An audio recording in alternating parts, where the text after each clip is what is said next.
This video is going to be on the transformations review handout, and it's going to be problem number 4. In this problem, we're given the function g of x equals -2 times x plus 1 squared plus 3. I'm going to start off by defining what the parent function is, and the parent function is going to be able to be seen from these two values highlighted in pink, x and squared. Therefore, our parent function, we'll call it f of x, is x squared. That is our quadratic parent function. By the way, heads up, we got a nice collection of lessons coming up for those quadratic functions. So again, our parent function is f of x equals x squared. It is a quadratic function. Its normal form is a parabola that I'm going to currently draw on the graph in pink. So f of x equals x squared is going to have these points, 0, 0. When x is 1, 1 squared is 1. When x is 2, f of x or y is going to be 2 squared, or, 4. And when x is -1, -1 times -1 is +1. And when x is -2, f of x or y will be -2 squared, or -2 times -2, which again is +4. All right, as we continue to move out, as x gets bigger in both left and right movement, our function is going to increase as well. F of x equals x squared. Well, when we find f of -3, what we're doing is plugging in -3 in for x, so -3 squared is 9. So 3 to the left would be 9 up. Boom. And when x is +3, f of 3 would become x, aka 3 squared now, and 3 squared is also 9. We have symmetry here in our parabola. I'm going to clean off this work to make room for the transform function, but I wanted to put our parent function here in pink. Let's do it a little bit better. Parent function here in pink, so we have some basis of comparison. And notice I gave 7 points here, 7 points being the vertex, and then the other 7 that we kind of talked about, 1, 2, 3, 4, 5, 6 on each, 3 on each side. 7 total points. Notice our vertex, like we know for parent functions, the simplest of all these quadratic functions, our vertex is the lowest point here since it's opening upwards, and it goes through the origin 0, 0. Now let's see about this child function, or g of x. So what we have going on here, what makes this g of x different from the f of x, is a variety of things. That -2, this +1, and this +3. That -2 is our a value. That 1 is our h value. Keep in mind they always preset to x minus h, so h is going to be actually -1. And that 3 is our k value, so k is 3. So let me rewrite this here. A is that -2, so let me write that as a equals -2.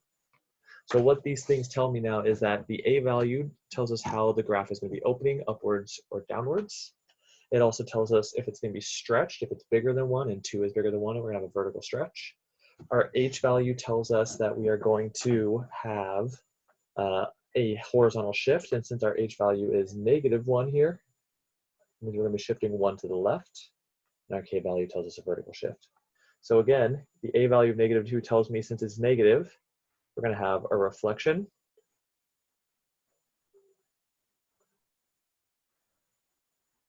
over the x-axis, and let's rewrite that s, and a vertical stretch by 2. I mean, it's going to be twice as tall as it used to be.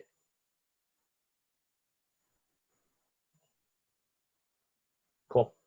Our h value tells me that we're going to have a shift of 1 unit left.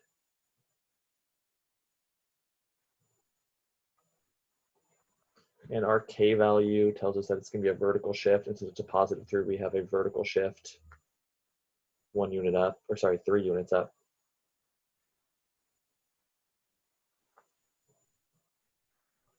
Cool. So realistically, we can graph anything with the function table, but the whole point of this unit on transformations was to realize that we can, with our knowledge of parent functions and transformations, graph anything in a piece-by-piece transformation as well. So what I'm going to do is I'm going to take each of my 5 major points, and by 5 major points I mean the ones that I'm highlighting in blue right now, the first 5 that I found. and I'm going to translate them by shifting them based on my AH and my K. To start off with my vertex. So to reflect this over the x-axis, it doesn't really make any difference because it's on the x-axis. And to double its height doesn't make a difference because it's at a height of 0. 0 times 2 is still 0. But what I do know is that I'm going to shift it 1 unit to the left and 3 units up. So 1 unit left, boom, 3 units up, 1, 2, 3, tells me that my new point is going to be right here. It's my new vertex. Again, shifted it 1 unit left, 3 units up, boom. Okay, let's take my next point. Let's go with this value right here, okay? So we're going to do a horizontal shift 1 unit left. That moves it right over there. So now we are currently here. So we moved it 1 unit to the left. And then we're going to reflect it over the x-axis, which means drop it down over here, but make it twice as big. Because remember, this vertical stretch by 2 means since it's currently at a height of -1, let's make that twice as big, times 2, and bring it down to -2. And then let's bring it 3 units up. Last thing, 3 units up, tells me to go now up 1, up 2, up 3, boom, right there. There's our next point. All right, let's do this point right here. All right, 1 unit left, boom, over there. Now we're here.